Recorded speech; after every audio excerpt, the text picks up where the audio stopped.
Excuse me.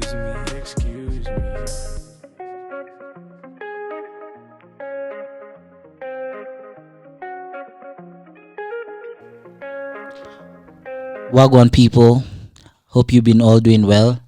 I know it's been a while since I recorded an episode, but welcome to the Just to Kick It Is a Blessing podcast. Today we have a special guest. I won't say much about him. I'll let him introduce himself. So, welcome. Some guys, man. My name is Sende, Lenaola. I go also by Bon on Sunday, but I'm a producer, DJ, artist.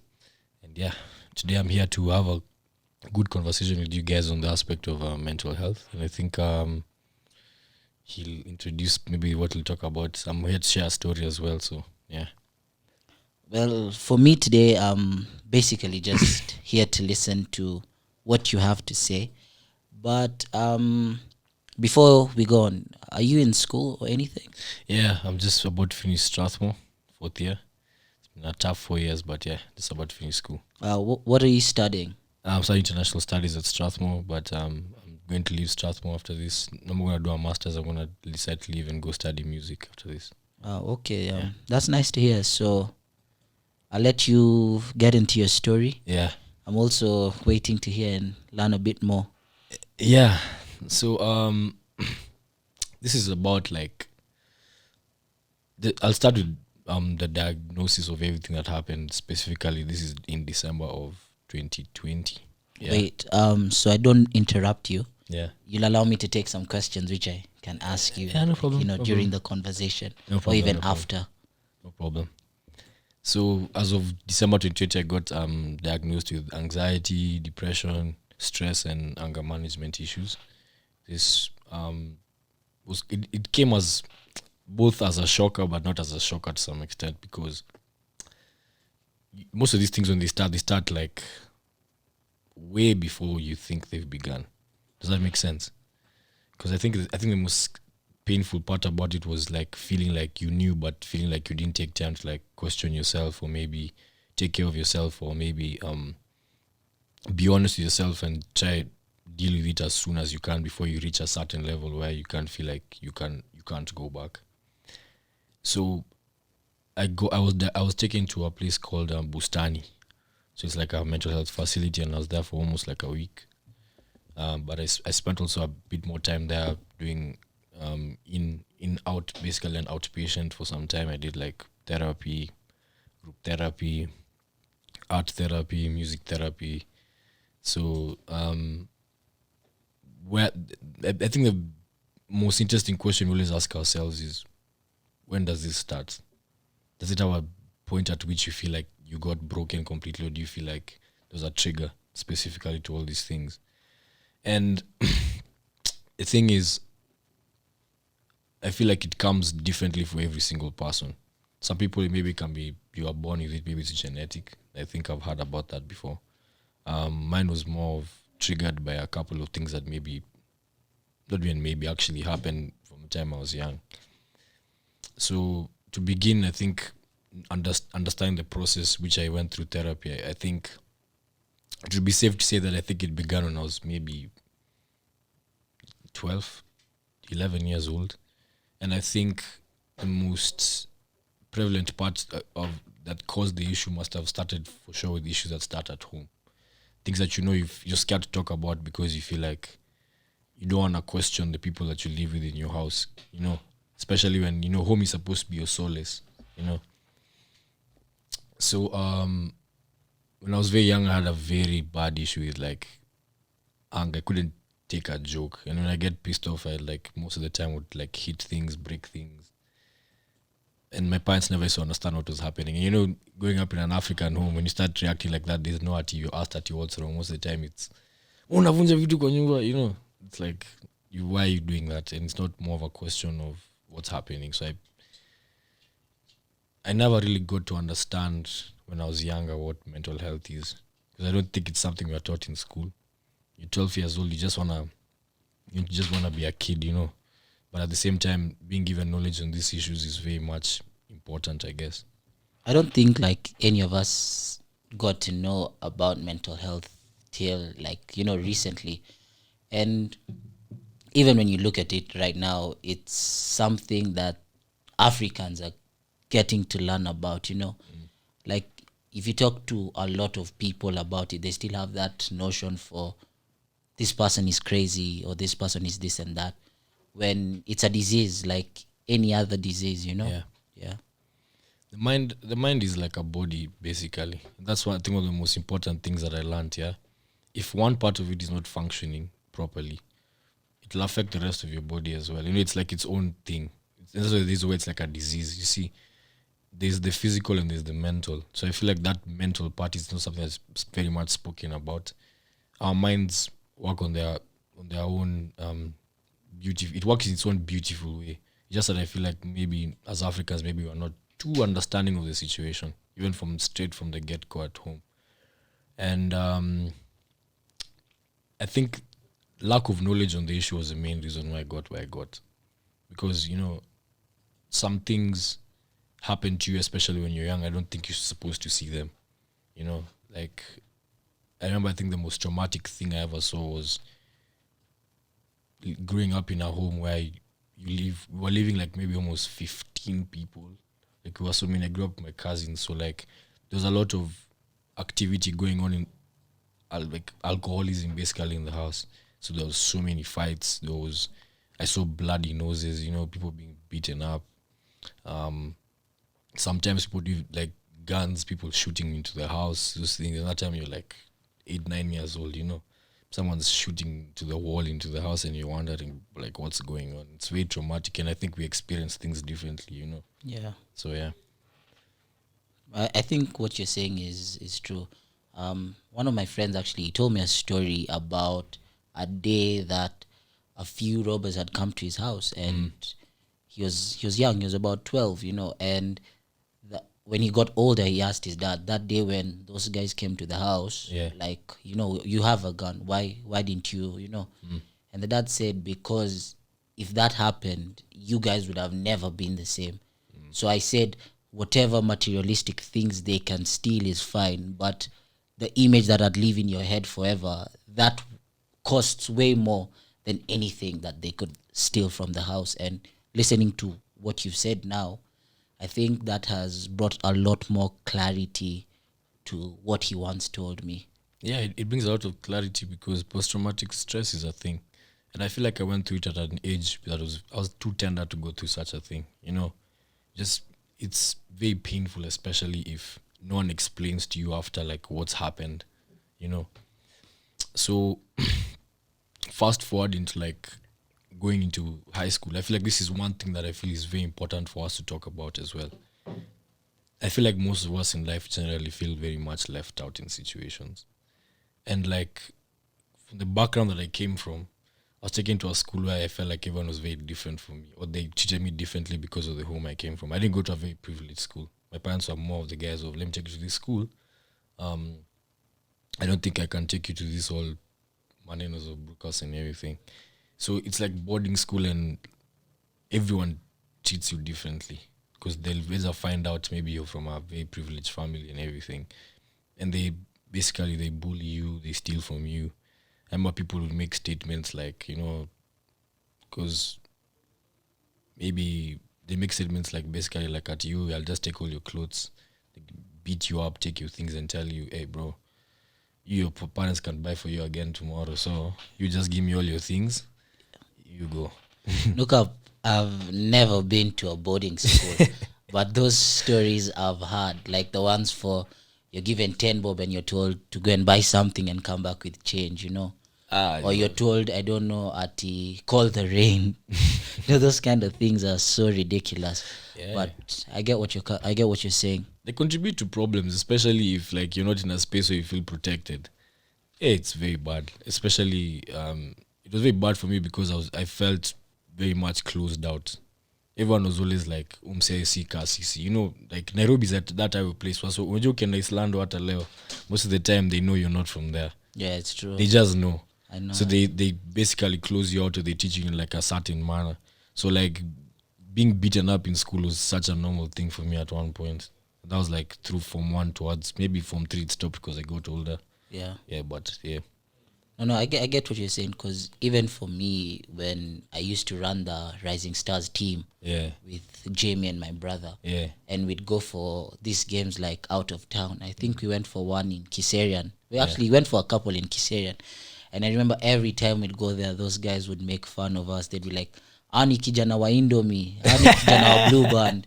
And, I could see sometimes it would get into the player's mind and it would affect their performance. Yeah. So for you having gone through all of that for a prolonged time, it must have been really crazy. It was just difficult, especially because I was very talented in football. But the same thing is, I would find myself very difficult for me to even make it into the team. I tried to train as much as I could, man, and it was so bad at one point because I felt like you're locked in a place. It's a boarding school. You don't get to go home, Yeah. so you wake up there, you sleep there, Yeah. and you go through that pain constantly. Yeah. And not understanding exactly where you're gonna be tomorrow or what you're going to feel like tomorrow. It's like you try to get used to it, but like it doesn't. You don't get used to it. It gets worse every day. Yeah. Yeah. Oh, for sure. Like for me, when I look at it, like I actually thought I wanted to go to boarding school, but like now that you've said it, it's a whole different other thing. I wanted to ask you, Yeah. like what made you decide to get checked and diagnosed? Okay, this is a very good question because most of the time, you don't say it yourself. You have to be forced to. Yeah. So I'll explain to you exactly what happened and how I got into that hospital. So basically, as the days have been coming by, I've been getting bits and pieces and remembering exactly what happened. And through time, I keep on understanding what the triggers for this couple of things become. So this was around early December. I remember one day I took the car. I think I left a text message for one of my friends. One of my best friends actually is called Derek. I told him like, bro, I'm done. I'm leaving. I'm going to go wherever I'm going, and um, I don't think you guys will see me again. So I just took my car, turned on the car, and I just started driving. And I was just basically looking for a place where I could like do it basically. But being lucky enough, I don't know how Derek found me in the middle of the road, but that road up was just up outside the curve. Not the curve. It's called the curve. Up at Lavington Curve. Yeah. So when I was driving down that road, yeah, he blocked the whole side of the road that I was driving on, Yeah. and he basically stopped stopped his car in front of my car, came out of the car, and entered inside my car, removed me from the driving seat by force, Yeah. and took me to his house. So at this point, my parents were even looking for me and everything because, like, I think he had communicated to the rest of the family, like, "Yo, this guy is gone." So he found like I had like maybe like two knives under my seat in the car, Yeah. maybe a couple of cuts on my hand and everything. And I basically just told them like, I'm not going to do anything because I feel like I need you guys' support. But at that point, you're lying. Yeah. You're basically just telling them what they want to hear. So you over there, you're telling them that, me, I'm not going to do it again. The next day comes. Now I'm on like proper watch, but my parents were having a party in the house. So my parents were in the house, they were having a couple of friends. Me, I was like, this is my opportunity to do whatever I need to do. So I stole the car keys from my parents' room, took the car, had a bottle of KC pineapple in a crest. I drank the whole bottle, finished it, and I just started slicing my hand as quickly as I could. So I don't exactly remember how I got home, but I remember waking up in the house. My hand is just full of blood. I don't know what's happening. My mom is just crying. She took me to the washroom, she tried to wash off like at least some of the blood, get like proper help for everything. And then in the morning, everyone was just in my room. And then everyone just came for me. They picked me up. I was very weak. Yeah. Very weak. That time you feel like you lost so much, you're feeling, yeah. So they just put me in a car. They took me to the place. It was just up in Lavington. It was called Bustani. So I basically, now the whole process of like recovering began. Yeah. which is now, this is the craziest experience I've ever had. I don't think people fathom how a mental health facility works. Yeah. It's like a place where you people are told you're crazy people, you're all put in one place. So you meet like people of like different problems. It was crazy enough to meet like a 15-year-old girl who has depression. Yeah. Like, and that's the moment at which, and I think this is very important for people to understand. Yeah, I think this is where my depression even like manifested from. When you come from a very privileged home, you're told that you should not have problems. Basically, your problems are non-existent. You don't need to feel a certain way about things because your parents have money and you need to just be in control of yourself. The thing for the one for if you're rich, you shouldn't have yeah. I've heard of those kind of statements before. So it makes sense. Then And when they say such things, I think it's a bunch of bollocks because, bro, the traumatic things that I've seen in my home growing up are things even I don't even think people who come from less privileged homes would have seen. yeah. Like some of them I can't especially talk about them because I feel like I'd be putting some people in a certain space and I'd be calling out some people and who are also in my family who have resolved issues with in the past. Yeah. So I'm not like very eager to like talk about them in public. You don't have to explain everything. We actually respect that you've come out to tell us your story and everything. Yeah. And so far I believe like there's so much to learn. But I have a question for you, Yeah. Did you ever approach anyone to talk to them about how you ever felt No. before you got to where you got to? No. Before you got to what you've explained us? No. Actually, this is why? actually so everything happened so fast. Yeah. So the first time I ever felt like this, this was just before my birthday actually. Yeah. I lost a job at a studio. I think I remember talking to you about that studio. Yeah. And like those guys, one of my close friends I grew up with stole all my content, stole my songs. Yeah, I remember you shared that. Yeah, it was a very bad situation. I remember you had even actually asked me to join the studio and do a show. Yeah. So I'd been working for 40 hours or almost a weekend. I was working for 40 hours. I was making beats. I was doing so many contract works for those guys. So it was a very depressive and very hard job. So when they kicked me out of the company, it was very painful to like realize that like, wow, you get apart, like I'd put all my energy into this thing and I feel like it was helping me control my depression. Yeah. So I tried to reach out to a couple of friends to like meet up for, I think then they just went to sherehe. This was like my birthday. No one actually, even me from the stories I've had, no one ever tells you, yo, hey, like I'm going through something. Yeah. I need to talk. It's always done for, yo, can we grab a drink? Or yo, can we do this? Or I get what you're saying. You get what I'm saying, yeah? So like I'd panga something. I made a WhatsApp group. I put like all my close friends on the group and I was like, you guys, we panga like an Airbnb, like a weekend. I feel like there's a conversation I want to have with you guys, man. You guys are my closest friends, but there's something I've never told you yet. Yeah. It never happened. Because the point about Nairobi, you start planning something, people are kuruka form. Yeah. So no one showed up. You plan with 20, you end up 2. Yeah, 2. So at one point you were like only 2 of us and like this was like a week actually 2 weeks before I ended up in hospital actually. Yeah. So I think and this is the thing I think people need to understand sometimes. Friendships are very important in life sometimes. It is. And the most painful thing I feel like depression even hits people the most is when they feel like they're left out by their friends. I think that's how I felt. I felt like, you guys, I want to like tell something to you guys and you guys don't want to come see me. And then I was like, okay, I don't think there's any point of me telling these guys what I'm going through. And like, even like, for you, like what you've said is even like we're all human. So I don't know. I wouldn't say mine's depression, but there's days where I feel like, really low. Yeah. And sometimes you actually find that like you have like no one to talk to. Okay, for me personally, I've grown to have like very supportive friends, and I'm also really open about like how I feel. Like it wasn't like that previously, Yeah. But like ever since I lost one of my closest friends, and I hope he's in a better place now. Yeah.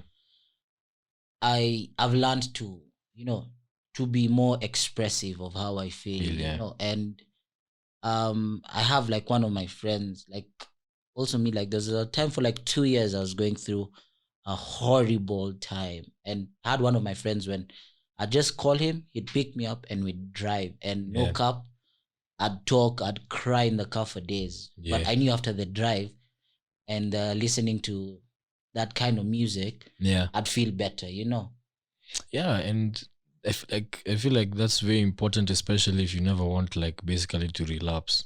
Yeah. Because now this is now the second part of the story now is that I relapsed in February. Yeah.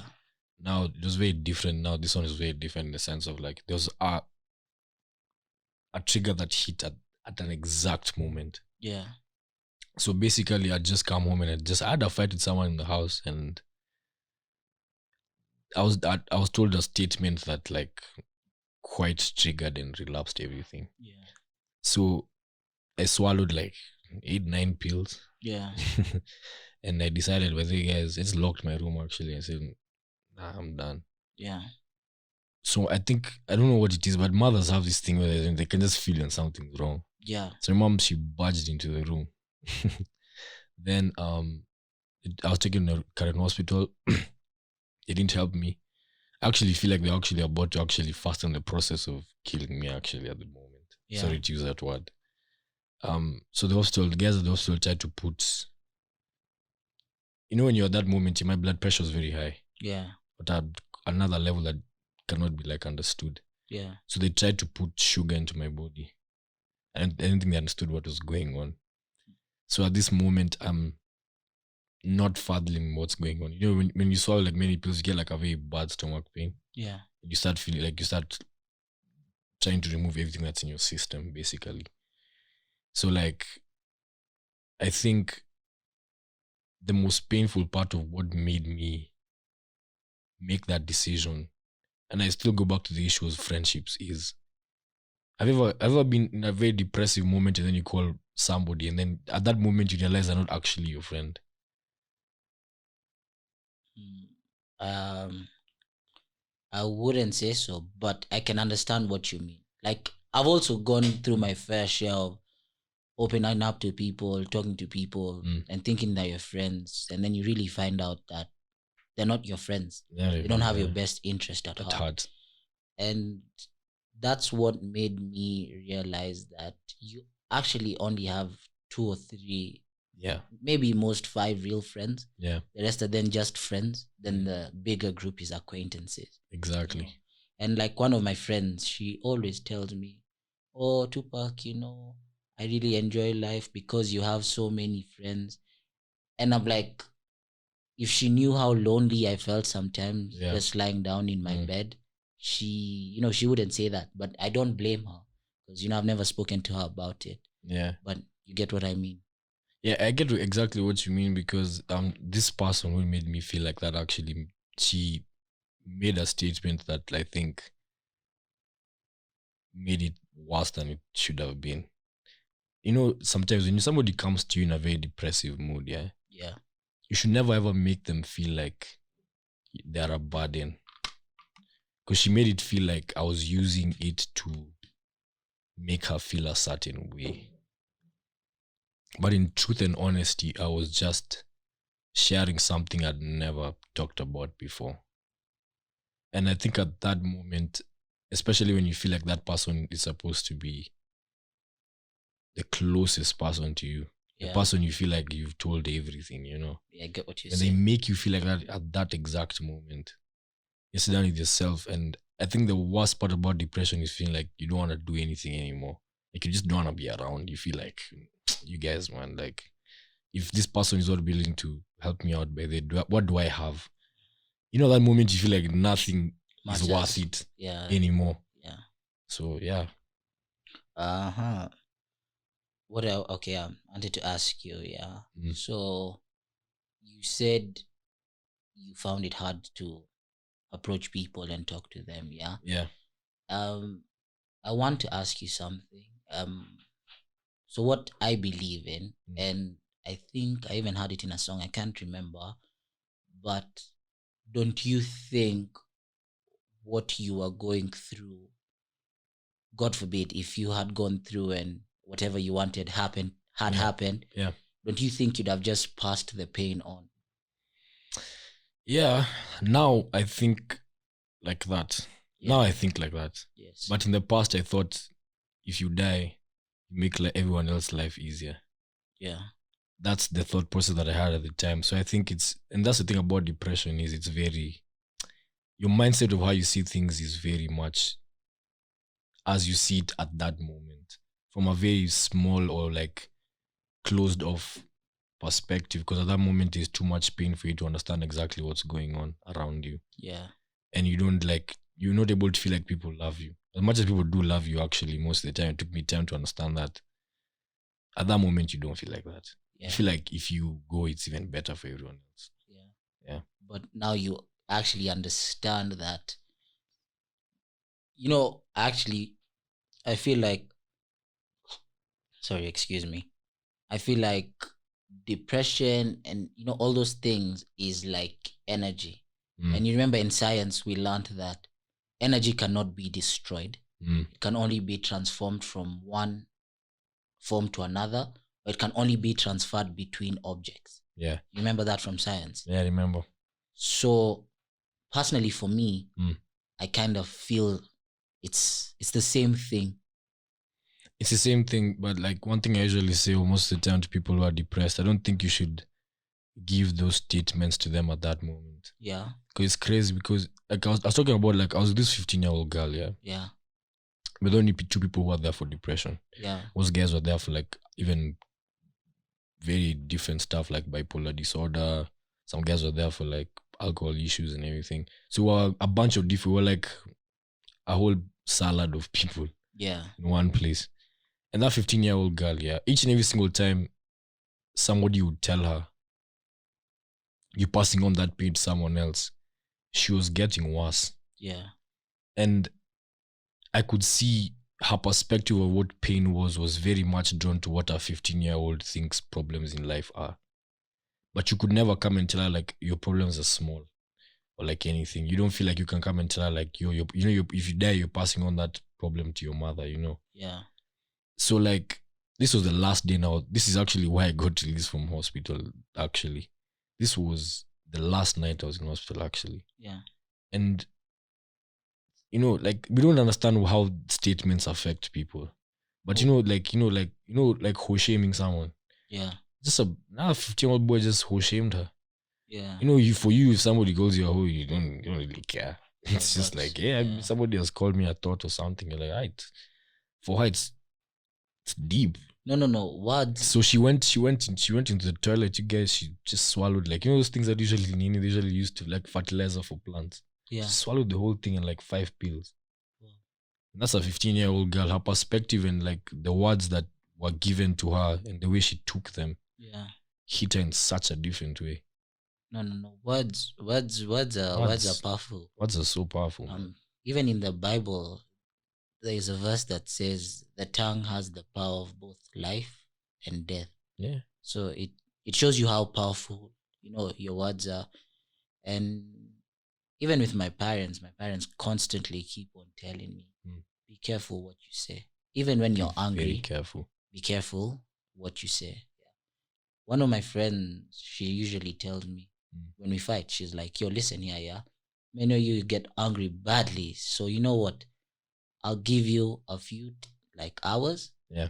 And then when you've calmed down, talk to me. Yeah. Because the last few times we've argued, you've ended up saying things that have hurt me. And even if you don't mean them, yeah, they still hurt me and I still remember them, Yeah. And words are something someone can remember forever, Yeah. The same way you can remember something nice someone told you when you were 10 is the same way you can remember something bad. And for us, how I feel as humans we've become is we tend to remember the bad things more. Yeah. Yeah. I was watching an interview the other day of, I think, Big Sean. Yeah. And you're saying he had dropped a song, Nini Nini, and everything. Yeah. And out of the comments that were written, out of the thousands of comments that were written, the ones that seemed to have caught his attention were the 4 or 5 bad ones. Yeah. Yeah. And I don't know why we do that. I don't know how we're programmed. It's something phenomenal. Because even for me, in December, I went to a charity where I donated a few things, nini nini, And what I did was I uploaded this video on Instagram just to show people the difference you can make if you come together, And the other day when I was looking at the video, I saw one dislike. And for literally the whole day, that one dislike confused me. Yeah. I didn't understand And why why? someone would dislike an act like that. I think what you said is so true, because I think one part about some of these situations I think people need to understand is you can have 10 people love you, but if one person doesn't love you back, it can You can burn go your down. world down. Yeah. It can. Even right now as we sit over here, there's so many people going through that same feeling, especially even people who are like maybe in the entertainment industry, who are going through such a pain. And I feel like it's like that regardless of where you are, but like the amount of pain you go through just because of something one person has said, regardless of, you can be loved by like 10 people, but that one statement just pierces you, it ingears you, it sumbuas you for so many days. You wonder, why does this person feel like this? And it's because there's a simple statement. Words can feel like truth. It might not be the truth, Yeah. but it can feel like, it could even just be a statement like, yo, I think you're ugly. Yeah. That's enough. Like, it's enough. Even if 10 people have told you you're pretty, one person. Especially if it's that one person that you are looking for that like feedback from. Yeah. Yeah. And I feel like, like those days that you've worn your Sunday best out to the club and everyone has told you you look nice. yeah, But that one girl that you're probably trying to impress doesn't tell you look nice. Yeah. you feel bad about it. Yeah, and, I, actually- and I feel like You even doubt the outfit. And I feel like for some extent, I feel like that's what triggered me the most at that point, is because, sometimes when you're depressed, you feel like you put on that pain onto someone else. That time you don't even think about being depressed or anything. You're not like sharing even what you're going through. But it's like a reaction. It's like nowadays you're just very moody, just angry all the time. I feel like everyone feels annoying, especially when you're at like a very low point. And I feel like that's exactly what I did, and I kind of also pushed people away. Does that make sense? It's because I never took time to like understand what I was going through. So when that statement came from the person I loved the most at that time, bro, I think it's No, I killed think me, man. even for me, before I lost my friend, I had a tendency of pushing people away. And even after I still lost him, I had a tendency of, pushing people away, feeling like, oh, if you talk to people, you feel like you're burdening them. Yeah. You feel like people already have their own problems. So why are you trying to add on to other people's problems, Yeah. But the truth is, your real friends are definitely willing to sit down and listen. Yeah, to they're you, always willing to sit down and have a good conversation with you. And they will always. never feel burdened. Whether you call them every minute, every hour, every Always. second, Always. they'll never feel burdened about it. I think this is even actually the most important part, basically, of like my story, is just to find out who actually loves you. Yeah. Don't force yourself to get love from someone who doesn't want to give you love back. It's true. I feel like that's the most important thing I feel depressed people should learn, is that there's some people out here that will be out to always hurt you. Yeah. And they won't be there for you when you're at your worst point.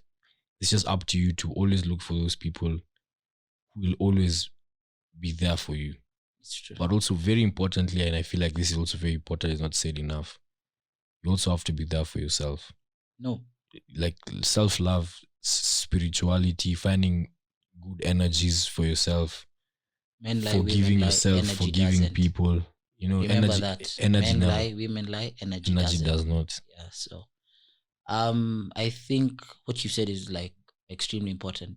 You need to be there for yourself, Yeah. And that's why they say you can never be in a happy relationship if you're not happy with yourself. Yeah. You can never love someone else if you don't love yourself, And for me, even, I think one of the things I wrote last year on my social media was a lot of us young men struggle to love partners that even love us more than we love ourselves. Yeah. It's because we struggle to love ourselves. Yeah. So us young men, we struggle with finding good and healthy relationships because we struggle to love ourselves. Yeah. And also, I really want to pass this on, especially adding to what you said. I'm sorry to interrupt you.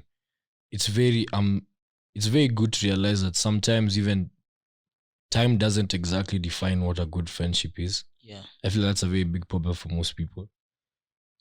I want to give a shout out to my friend Mudhoni.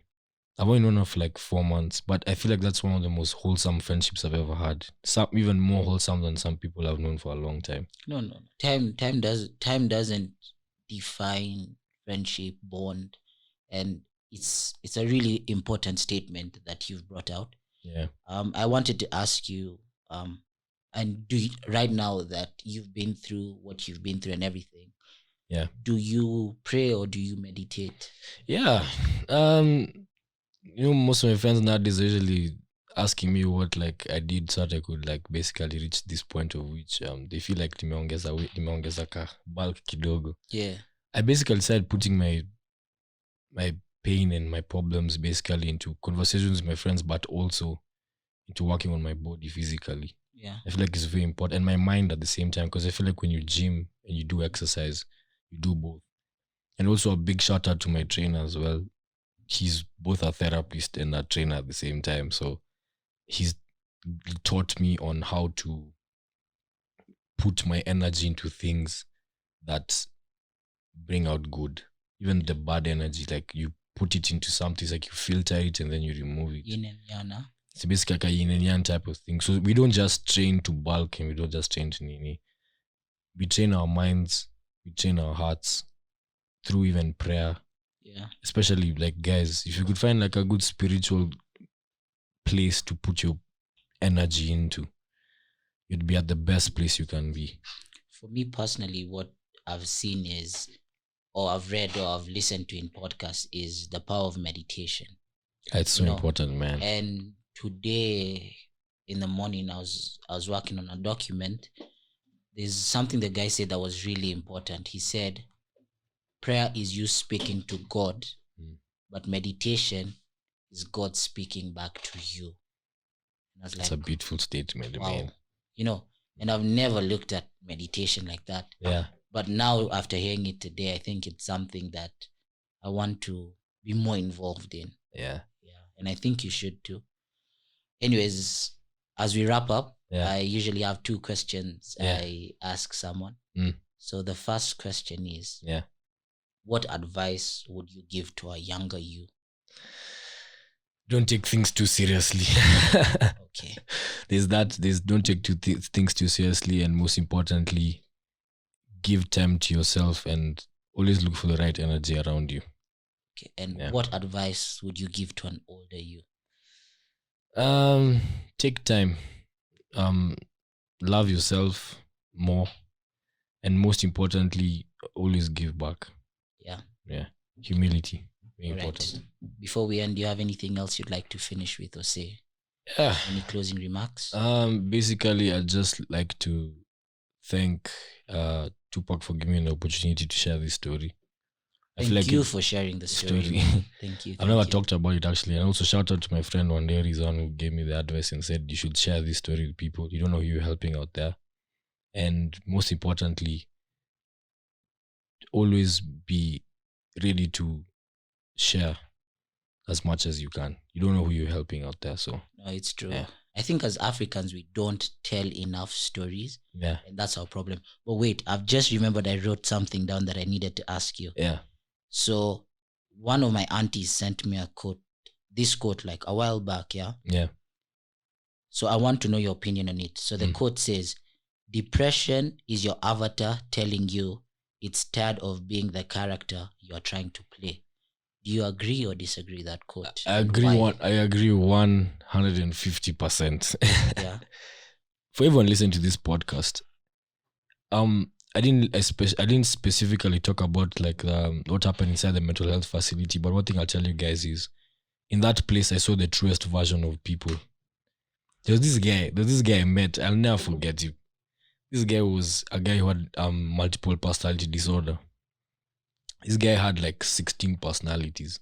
He'd wake up tomorrow, he's a professor. Kesho he's a lawyer. Tomorrow he's a politician. Different things. And he'll give you like proper facts on like these things. And I watched this guy become different things each and every single day.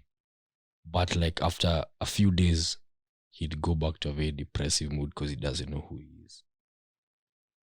Well, I think that's the best way to have answered that question. You know? Yeah.